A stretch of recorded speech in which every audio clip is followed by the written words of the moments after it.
Hi hello friends, welcome back to my channel. ನಾನಿವತ್ತು butter ಕುಕ್ಕೀಸ್ನ ಯಾವ ರೀತಿ ಮಾಡೋದಂತ ಹೇಳ್ಕೊಡ್ತಾ ಇದ್ದೀನಿ. ತುಂಬಾ ಟೇಸ್ಟಿಯಾಗಿರುವಂಥ ಬಟರ್ ಕುಕ್ಕೀಸ್.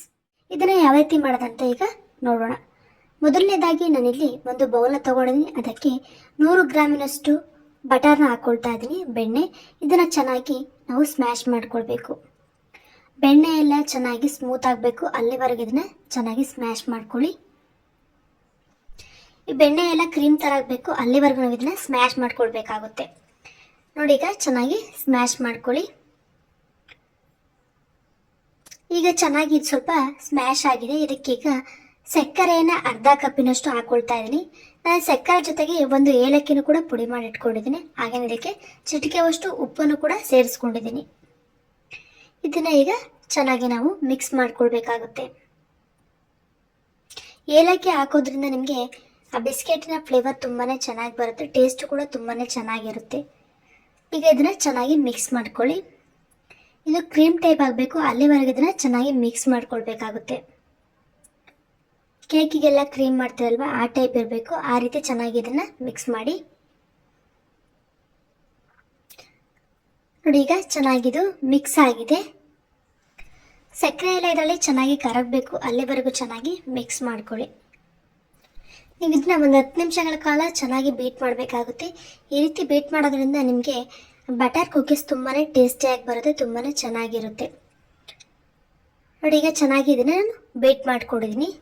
ನಮಗಿದು ಕ್ರೀಮ್ ಥರ ಬಂದಿದೆ, ಈಗ ರೆಡಿಯಾಗಿದೆ ಇದು. ಈಗ ಇದಕ್ಕೆ ನಾನು 1 ಕಪ್ಪಿನಷ್ಟು ಮೈದಾ ಹಿಟ್ಟನ್ನು ಹಾಕೊಳ್ತಾ ಇದ್ದೀನಿ.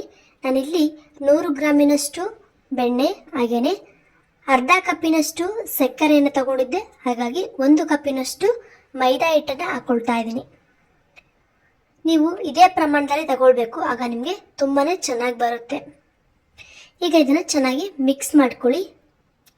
ಹಿಟ್ಟನ್ನು ನೀವು ಚೆನ್ನಾಗಿ ಕಲಿಸ್ಕೊಳ್ಬೇಕು. ಈಗ ನೋಡಿ, ನಾನು ಹಿಟ್ಟನ್ನು ಚೆನ್ನಾಗಿ ಕೈಯಲ್ಲಿ ನಾದ್ಕೊಂಡ್ಬಿಟ್ಟು ಕಲಿಸ್ಕೊಳ್ತಾ ಇದ್ದೀನಿ. ಆದಷ್ಟು ನೀವು ಕೈಯಲ್ಲೇ ಕಲಿಸ್ಕೊಳ್ಳಿ, ಆಗ ನಿಮಗೆ ಆ ಕುಕ್ಕೀಸ್ ತುಂಬಾ ಟೇಸ್ಟಿಯಾಗಿ ಬರುತ್ತೆ, ಹಾಗೇನೆ ತುಂಬಾ ಚೆನ್ನಾಗಿರುತ್ತೆ. ನೀವು ಆ ರೀತಿ ಮಿದ್ದು ಕಲಿಸೋದ್ರಿಂದ ತುಂಬಾ ಚೆನ್ನಾಗೂ ಕೂಡ ಇರುತ್ತೆ. ನೋಡಿ, ಇದನ್ನ ಸಾಫ್ಟ್ ಆಗೋವರೆಗೂ ಚೆನ್ನಾಗಿ ಕಲಿಸ್ಕೊಳ್ಳಿ. ಈಗ ನಾನು ಇದನ್ನು ಚೆನ್ನಾಗಿ ಮಿದ್ದು ಕಲಿಸಿಡ್ತಾ ಇದ್ದೀನಿ.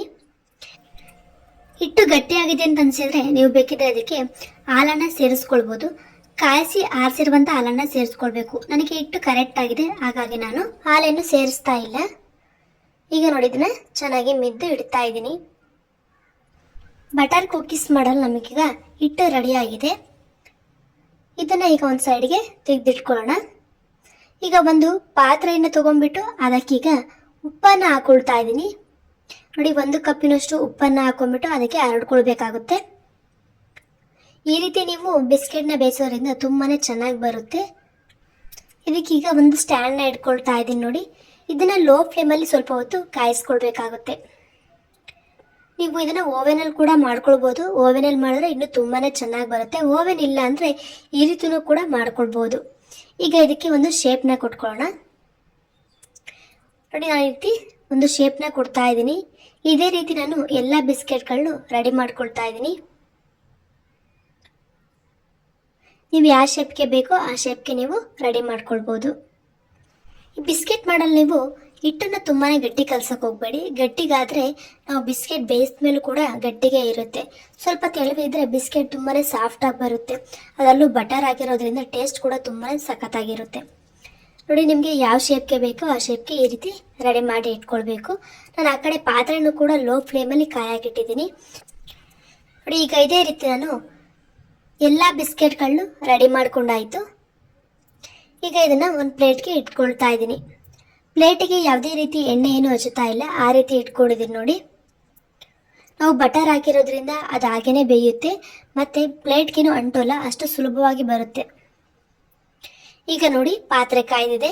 ಈಗ ನಾವು ರೆಡಿ ಮಾಡ್ಕೊಂಡಿರುವಂಥ ಪ್ಲೇಟ್ನ ಆ ಪಾತ್ರೆ ಒಳಗೆ ಇಡಬೇಕಾಗುತ್ತೆ. ಇದನ್ನು ನಾವು ಲೋ ಫ್ಲೇಮಲ್ಲಿ ಒಂದು ಅರ್ಧ ಗಂಟೆಗಳ ಕಾಲ ಬೇಯಿಸ್ಕೊಳ್ಬೇಕು. ಆಗ ನಿಮಗೆ ಬಟರ್ ಕುಕ್ಕೀಸ್ ರೆಡಿಯಾಗುತ್ತೆ. ತುಂಬಾ ಟೇಸ್ಟಿಯಾಗಿರುವಂತಹ ಬಟರ್ ಕುಕ್ಕೀಸ್. ನಾನು ಇದಕ್ಕೆ ಬೇಕಿಂಗ್ ಪೌಡರ್ ಆಗಲಿ ಬೇಕಿಂಗ್ ಸೋಡಾ ಆಗಲಿ ಹಾಕಿಲ್ಲ, ಆದರೂ ಇದು ಚೆನ್ನಾಗಿ ಉಬ್ಬಿ ಬರ್ತಾ ಇದೆ. ನೋಡಿ, ಇದು ಇನ್ನೂ ಸ್ವಲ್ಪ ಬೇಯಬೇಕು. ಆ ರೀತಿ ಚೆನ್ನಾಗಿ ಬೇಯಿಸ್ಕೊಳ್ಳೋಣ.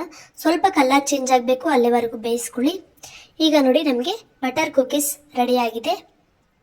ತುಂಬಾ ಟೇಸ್ಟಿಯಾಗಿರುತ್ತೆ. ಮಕ್ಕಳಿಗಂತೂ ಮನೇಲಿ ರೀತಿ ಮಾಡಿಕೊಟ್ರೆ ಆರೋಗ್ಯಕ್ಕೂ ತುಂಬಾ ಒಳ್ಳೆಯದು. ಹೊರಗೆ ತರೋಕ್ಕಿಂತ ಈ ರೀತಿ ಒಮ್ಮೆ ಮಾಡ್ಕೊಳ್ಳಿ, ತುಂಬಾ ಟೇಸ್ಟಿಯಾಗೂ ಕೂಡ ಇರುತ್ತೆ. ನೋಡಿ ಎಷ್ಟು ಚೆನ್ನಾಗಿ ಬಂದಿದೆ ಅಂತ. ಇವತ್ತಿನ ಈ ವಿಡಿಯೋದಲ್ಲಿ ಬಟರ್ ಕುಕ್ಕೀಸ್ನ ಯಾವ ರೀತಿ ಮಾಡೋದಂತ ಹೇಳ್ಕೊಟ್ಟಿದ್ದೀನಿ.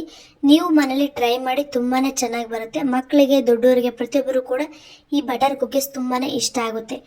ಒಂದ್ಸಲ ಈ ರೀತಿ ಬಟರ್ ಕುಕ್ಕೀಸ್ ಮಾಡ್ಕೊತಿದ್ರೆ ಮತ್ತೆ ಮತ್ತೆ ಮಾಡ್ಕೊಂಡು ತಿಂತೇನೆ ಇರ್ತೀರ, ಅಷ್ಟು ಸೂಪರ್ ಆಗಿರುತ್ತೆ.